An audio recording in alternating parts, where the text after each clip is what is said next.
Today's topic is going to be really fun for me because I have been getting a lot of questions about managing remote employees. 2020 really shook up the game on this. I have been working from home for 23, 24 years now.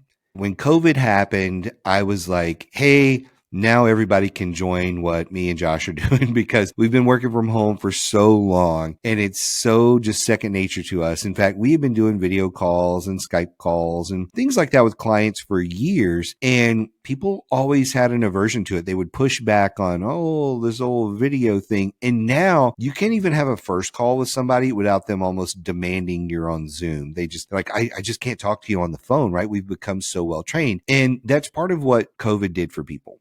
COVID reset expectations on using video. It reset expectations on working from home. And now it is a part of our culture in a way that it just never has been, at least for people outside of us. Again, we were used to this for 20 something years. We're just finally glad everybody else caught up with us. So that's really nice.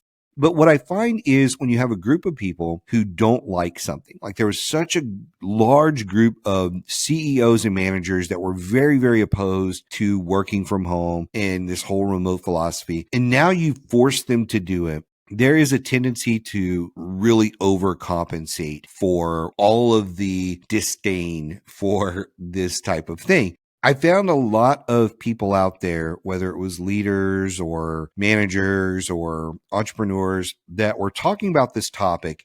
The focus, in my opinion, was either way far to the left or way far to the right on the spectrum of either being micromanaging or being so loose with their requirements that it just caused problems. Like, so on the micromanagement side, like I want you logged into Slack. I want to know that you are doing something. And then you would see videos of people where they're tying like little desk fans to their mouse so that they can go to the bathroom and let the fan move their mouse every 2 seconds so that it shows up that they're active on their computer, because people were monitoring that garbage. People were literally monitoring if there was more than a 10-minute break between you touching your mouse. Think about that for a moment. Now, there's times where I'm reading something or I'm working on something. I may not touch my mouse for 15, 20 minutes because I'm doing something else and it's not on the computer. That's how far we are on the micromanaging side. On the other side, you had people that were like, oh, well, just clock in whenever you want. And as long as the work gets done, and it doesn't matter if it's 2 or 3 o'clock in the morning, which I believe that to an extent. And then they would find themselves where they were like, man, Susan hasn't logged into her computer in 3 days. What's going on? Why isn't Susan logged in? And it's like, well, you told Susan it didn't matter. She did all of her work for the week, the whole 40 hours. She did it on Sunday, Monday, and Tuesday, and she's taken the rest of the week off because that's the expectation you set. I think there's a really happy middle ground to this whole philosophy. And today, that's what I want to talk about. When you are managing remote employees, there's a very good middle ground, and it starts with focusing on outcomes, not time management, or should I say time micromanagement. When you're hiring adults, let's just start with this. We're going to start with a hard one out of the gate. When you're hiring adults, they need to be able to manage their time. You don't need to manage their time. You do not need to run an adult daycare. I've said this in many other podcast episodes, reiterated today. You're not running an adult daycare. You're running a business. And in your business, you should not care about a lot of different things that your people do, because they should be responsible enough to manage their time and get their job done. You're going to have situations where you have employees on site or employees that work from home and work for the government, managing call centers and things like that. And in those situations, it is very important that they are logged into their system at 9 o'clock. It's very important that they log out for lunch at 11, log back in at 12, and they're logged in for the rest of the day till 5 o'clock or whatever that is. It's very important in those situations. But there's a lot of things in between and after that that don't matter. So focus on outcomes, not time management. It's not necessarily about how many calls someone makes. It's about how many sales they make, right? It's not about the calls. It's about the sales. You don't care if they have to make 20 or 100 calls to get a sale. You just want them to get the sale, right? Same thing comes with like customer service. I've seen people be like, well, this person's been on the phone 20% longer than the average person. Well, how many callbacks do they get? If they're doing customer service or like technical support, how many callbacks they get?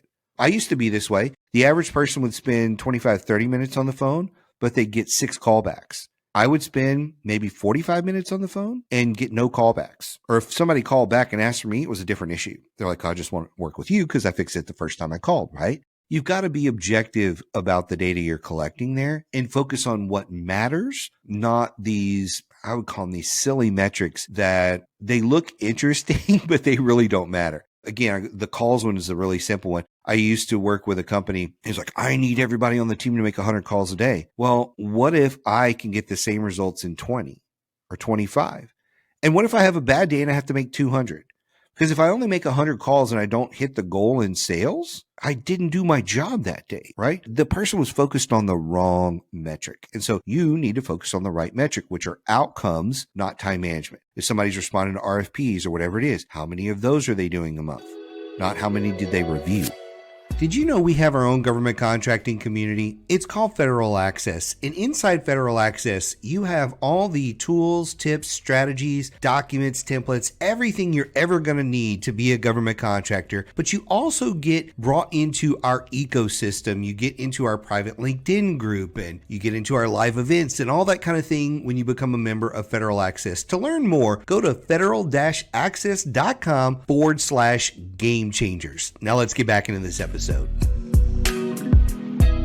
The next step here is kind of tied to the first one, where you need to set clear expectations. You need a dedicated professional workspace. I don't want to see somebody's bed in the background. I just don't. I don't want to see their bed. I don't want to see their laundry. I don't want to see any of that garbage. A dedicated professional workspace. It doesn't have to be beautiful. It doesn't have to be all set up with lights and all the stuff that we have in our workspace. It doesn't have to be that way. Dedicated and professional. The next one is, if that person has a young child at home or a pet at home, they need a dedicated babysitter or pet sitter or someplace to, like for us, somebody else is watching the dog, or like my dog is outside while I'm recording, or if I'm in a meeting, I may put them in their laundry room because they have this really nice bed thing in their laundry room they can go sit and just chill out in. They need a dedicated space so that you don't have a baby on your lap during a meeting, not with a client. You just don't need that. I've seen that too many times, and it's husbands, wives, doesn't matter. People, they have their cat walking through the screen. And look, I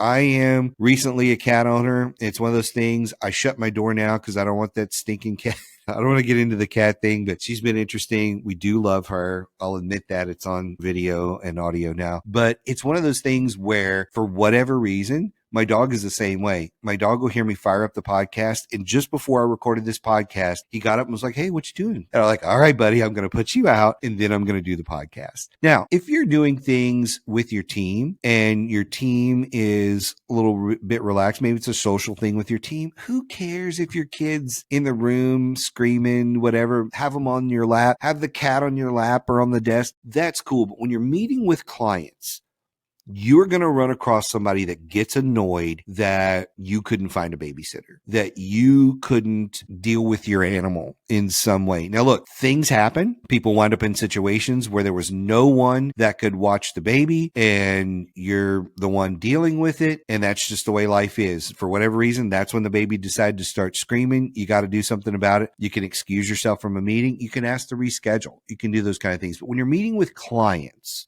you need to be aware of those kind of things. And that just needs to be an expectation. Look, I'm cool with you tending to the baby, after that. But during our client meetings, man, I really need you focused. Okay. I really need that. There's some people that can focus, but I've been in meetings where I'm like, this is just going nowhere. We're just going to reschedule. We're just going to have to. It's a simple thing that you should be able to do. Here's another thing. I like to see people dress professional for client meetings. Now, professional doesn't mean a suit and tie, doesn't necessarily mean a dress shirt, but it does mean they shouldn't be in their workout clothes all sweaty and nasty and that kind of stuff. You'll see me in hoodies every now and then, but they're clean. They are professional. Even the hats and different stuff like that, you'll see very simple clothing, not, again, shirts with holes in them, stains all over it, milk running down the front or any of that kind of stuff. I've seen that on calls. The expectation is you're dressed professional. Another one is I'm able to reach you during business hours.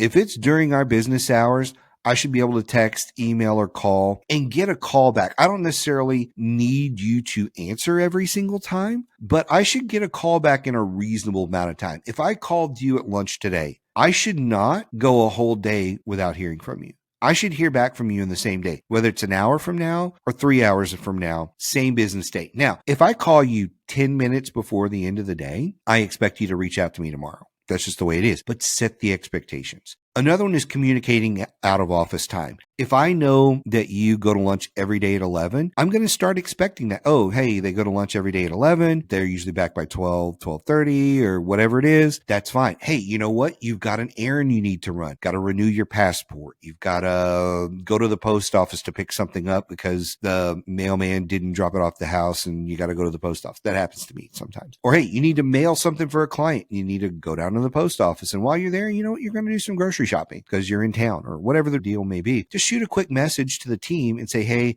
got a couple errands to run. I'll be back in the office later. If you need me, I'm on my cell phone. That's all it is. And then the last one is having clear goals and metrics for your project and work. If you have clear goals and metrics of, hey, this is how many calls I'm going to make. This is, hey, we're working on a web development project and here are my milestones that I'm going to be meeting this week. If you have those things and you're meeting them every single week, your managers, your boss should not have a problem with what's going on. You as the manager should not have a problem with an employee that's hitting their metrics. So what if they are done every day by 2:00? Doesn't matter. If they're hitting all their goals and metrics, you should be okay with that. Here's the last couple of ones I want to talk about. One is you do need to create a space for the team to connect. Regular meetings and or email communications is a really good thing where you're actually showing up on video calls like this and you are giving them some time to see each other and talk. I like using the phone. I like using video. Instant messengers like Skype and Slack and all that kind of stuff. While they're nice, it's just not the same. I don't want the relationship for my employees to be driven by Skype or Slack. I want them to actually see each other and interact with each other like people, like they would if they were in an office. That's the benefit of the video side of it. Even talking, you get more out of being on the phone than you do out of Skype or Slack. It's just easier. If somebody is just sending email communication, you never talk to them or anything like that, you can't develop a really good relationship. You can't really judge the small things like their tone of voice and stuff like that. Oh, this is funny and joke around and things like that. You can't do that in Slack near as much. Now, I see people get snarky and that's one thing, but there's just something about being on the phone that is a game changer. I also recommend social time. So whether it's a book club, a wine tasting, a virtual movie night, a virtual sports night where you're all going to watch the big Super Bowl game, Sugar Bowl game, whatever it is together, and you're not really going to work.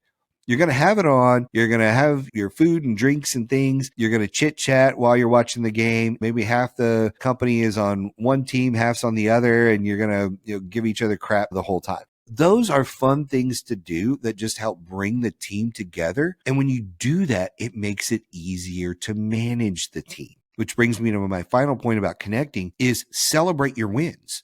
If you're celebrating your wins, all of these things tied together make it easier to manage. Now, there's a couple more bullet points here for you. One is about gifts. Don't underestimate company swag. People love company swag, whether it's the pullover that I'm wearing today. In another video, I was wearing, a hat and the pullover. There's other company swag that I think is really good stuff for people. It just makes them feel part of the team. They like to wear their company stuff, especially if it's good stuff. But journals, gift cards to restaurants, hiking gear, things that promote fun, movie tickets, whatever it may be, sending bottles of bourbon. We did a bourbon exchange thing, on LinkedIn over the holidays, and that was a good one. There's little things like that you can do that just make people feel appreciated, make them smile. I remember when I opened the first couple of boxes of bourbon that I got, I was like a little kid. I was like, oh, this is fun. And I'm not that big a bourbon guy. I just thought it was a fun thing. It made me smile, made me think of that person and just think, oh, that's really nice. I feel good about this, right? That's how you want people thinking about your company.